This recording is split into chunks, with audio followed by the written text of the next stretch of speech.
ఆగ్నేయ బంగాళాఖాతంలో వర్ధా తుఫాను పెను తుఫానుగా మారింది. చెన్నైకి 480 కిలోమీటర్ల దూరంలో కేంద్రీకృతమైన ఈ వర్ధా పెను తుఫాను నెల్లూరుకు తూర్పు ఆగ్నేయంగా 520 కిలోమీటర్ల దూరంలో ఉంది. ఇక మరింత సమాచారం మా ప్రతినిధి ధనుంజయ్ని అడిగి తెలుసుకుందాం. ధనుంజయ్, చెప్పండి, వర్ధా తుఫాను ప్రభావం ఎలా ఉండే అవకాశం ఉంది?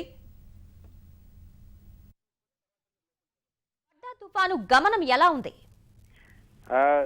ఈ తుఫాను వారద మరింత వేగంగా కదులుతుంది. దీని గమన వేగం దాదాపుగా 13 కిలోమీటర్లకు పెరిగినట్టు వాతావరణ శాఖ చెబుతోంది. ఇది గరిష్ట వేగంతో ప్రస్తుతం 13 కిలోమీటర్ల వేగంతో తీరానికి పశ్చిమంగా కదులుతూ తీరానికి దగ్గరగా కదులుతోంది. ఇది రేపు మధ్యాహ్నానికి చెన్నైకి సమీపంలోనే తీరాన్ని దాటే అవకాశం వాతావరణ శాఖ అధికారులు చెప్తున్నారు. దీని ప్రభావంతో రాగల 36 గంటల్లో కూడా భారీ నుంచి అతి భారీ వర్షాలు కురిసే అవకాశం ఉంది. ప్రత్యేకించి దక్షిణ కోస్తాంధ్ర అలాగే ఉత్తర తమిళనాడు జిల్లాల్లోని మోస్తరు నుంచి భారీగా వర్షాలు కురుస్తాయని చెప్తున్నారు. దాదాపుగా 20 సెంటీమీటర్లకు పైగా ఈ ప్రాంతంలో వర్షపాతం నమోదయ్యే అవకాశం ఉంది. ప్రస్తుతం ఈ ప్రాంతంలో కూడా 40 నుంచి 50 కిలోమీటర్ల వేగంతో తీరం వెంబడి ఈదురుగాలు కూడా వీస్తున్నాయి. అలాగే సముద్రపు అలలు కూడా ఎగసిపడుతున్నాయి. దీంతో మత్స్యకారులు ఎవరు కూడా చేపల వేటకు వెళ్లకూడదని చెప్పి హెచ్చరికలు జారీ చేశారు. అలాగే తీర ప్రాంతంలోని అన్ని పోర్టుల్లో కూడా ప్రమాద హెచ్చరికలు కూడా జారీ అయ్యాయి. స్వయంగా ముఖ్యమంత్రి చంద్రబాబు కూడా ఈ తుఫాను గమనాన్ని పర్యవేక్షిస్తూ ఉన్నారు. తీసుకోవాల్సిన జాగ్రత్తలపై ఎప్పటికప్పుడు యంత్రాంగంతో సమీక్షిస్తూ ఉన్నారు. ప్రత్యేకించి తీర ప్రాంత గ్రామాల్లో అంటే దక్షిణ కోస్తాంధ్రలోని నెల్లూరు ప్రత్యేకించి ఆ గ్రామాల్లో సురక్షిత ప్రాంతాలకు తరలించేందుకు అధికార యంత్రాంగం ప్రయత్నాలు చేస్తోంది. ఇక రేపు మధ్యాహ్నానికి ఇది చెన్నైకి సమీపంలోనే తీరం దాటే అవకాశం ఉందని చెప్పి అధికారులు అంచనా వేస్తుండటంతో ప్రస్తుతం అక్కడ గాలుల వేగం కూడా పెరిగింది. అలాగే కోస్తా తీరం వెంబడి ప్రతి చోట కూడా ఆకాశం మేఘావృతమైంది. ఈ సాయంత్రం నుంచి కూడా వర్షాలు ప్రారంభమయ్యే అవకాశం ఉంది. రేపు మధ్యాహ్నం వరకు కూడా మోస్తరు నుంచి విస్తారంగానే ఈ ప్రాంతాల్లో వర్షాలు కురుస్తాయని చెప్పి వాతావరణ శాఖ చెబుతోంది. ప్రస్తుతం అయితే దాదాపు నెల్లూరుకి 490 కిలోమీటర్లు, చెన్నైకి 440 కిలోమీటర్ల దూరంలో ఈ తుఫాను వారద కేంద్రీకృతమైంది. ఇది మరింత వేగంతో దాదాపుగా 13 కిలోమీటర్ల వేగంతో కదిలి పశ్చిమ దిశగా కదులుతూ తీరాన్ని చేరుకునే అవకాశం ఉంది. ధన్యవాదాలు ధనుంజయ్.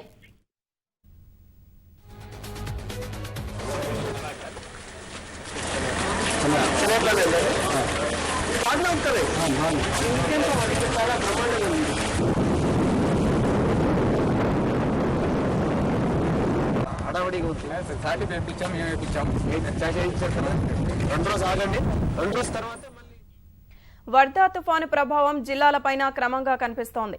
కృష్ణా జిల్లాలో తుఫాను ప్రభావం ఎలా ఉందో మచిలీపట్నంలోని మా ప్రతినిధి రమణ అందిస్తారు.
రమణ, చెప్పండి, అక్కడి పరిస్థితి ఎలా ఉంది?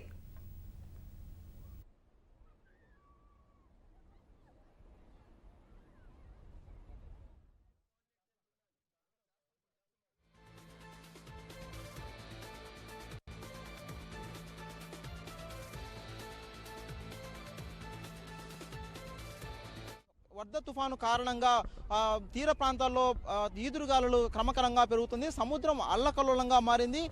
ప్రస్తుతం మనం మచిలీపట్నానికి సమీపంలో ఉన్నటువంటి మంగినపల్లి బీచ్ ప్రాంతంలో ఉన్నాము. ఇక్కడ పరిస్థితిని మనం చూస్తున్నాం.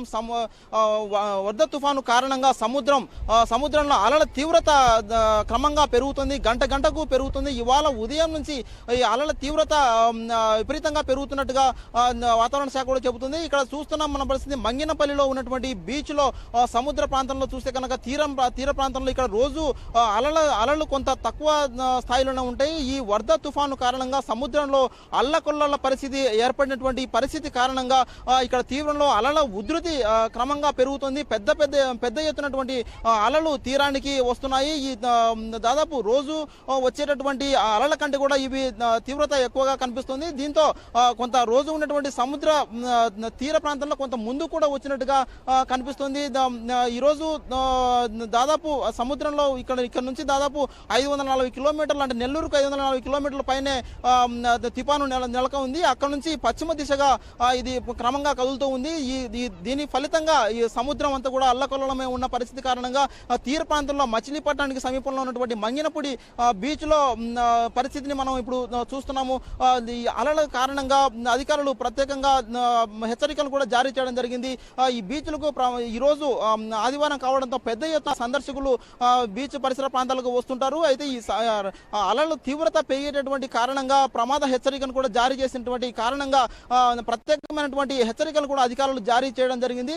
బీచ్కు వెళ్ళేటటువంటి వారికి ప్రత్యేకంగా జాగ్రత్తగా ఉండాలని కూడా సూచిస్తున్నారు. ఫలితంగా ఈరోజు అంటే సముద్రం అలల తీవ్రత ఎక్కువగా ఉంటుందన్నటువంటి కారణంతో ఇవాళ చాలా మంది సందర్శకులు కూడా ఇక్కడికి రావడానికి కొద్దిగా వెనుకాడిన పరిస్థితి ఉంది. కాబట్టి ఇవాళ సందర్శకుల సంఖ్య కూడా క్రమంగా తగ్గిందని చెప్పాలి.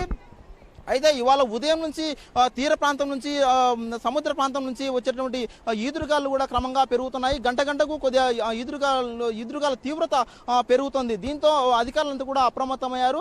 సముద్రంలోకి వెళ్ళేటటువంటి చేపల కోసం వెళ్ళేటువంటి వాళ్ళంతా కూడా మత్స్యకారులందరూ కూడా ఎవరిని కూడా సముద్రంలోకి పంపించడం లేదు. వీరందరినీ కూడా దాదాపు మచిలీపట్నం తీర ప్రాంతంలో మత్స్యశాఖ సంబంధించినటువంటి ప్రత్యేకమైనటువంటి హోటల్ కూడా ఏర్పాటు చేయడం జరిగింది. అక్కడ ప్రతిరోజు 800 నుంచి 1000 వరకు బోట్లు సముద్ర ప్రాంతంలోకి వెళ్తూ ఉంటాయి. వేలాది మత్స్యకారుల కుటుంబాలు కూడా చేపలు పట్టేందుకు సముద్ర తీర ప్రాంతంలోపలికి వెళ్తుంటారు. అయితే ఈ హెచ్చరిక నేపథ్యంలో వారందరినీ కూడా అన్ని బోట్లను కూడా తీర ప్రాంతంలో నిలిపివేయడం జరిగింది.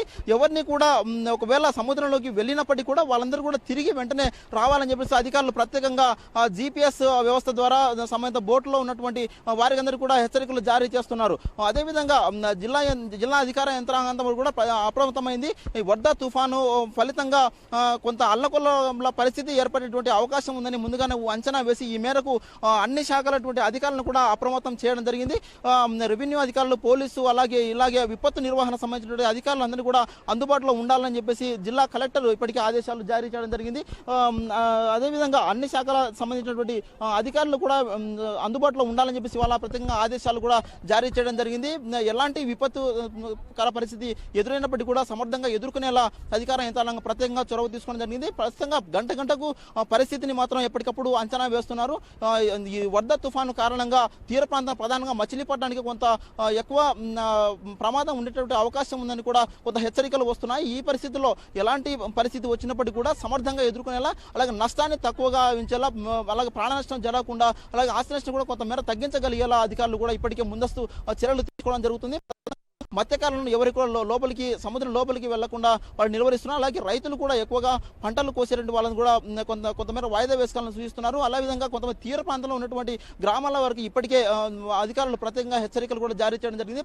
పెద్ద ఎత్తున తుఫాను వచ్చేటువంటి అవకాశం ఉంది. కాబట్టి ఈ మేరకు కొంత అప్రమత్తంగా ఉండాలని చెప్పేసి అధికారులందరూ కూడా ఇప్పటికే ఆదేశాలు జారీ చేయడం జరిగింది. అయితే ఇంకా గంటకు ఉదయం నుంచి చూస్తే కనుక కొంత సముద్రంలో అలల తీవ్రత క్రమంగా పెరుగుతుండడం, అలాగే ఈదురుగాలు కూడా కొంత ఎక్కువ తీవ్రతతో వస్తుండడంతో సాయంత్రం కంతా కూడా ఇంకా దీని తీవ్రత పెరిగేటటువంటి అవకాశం ఉందని అధికారులు అంచనా వేస్తున్నారు. ఈ మేరకు సాయంత్రం కంతా ప్రస్తుతం మచిలీపట్నం తీర ప్రాంతంలో వాతావరణం అంతా కూడా మేఘావృతమై ఉంది.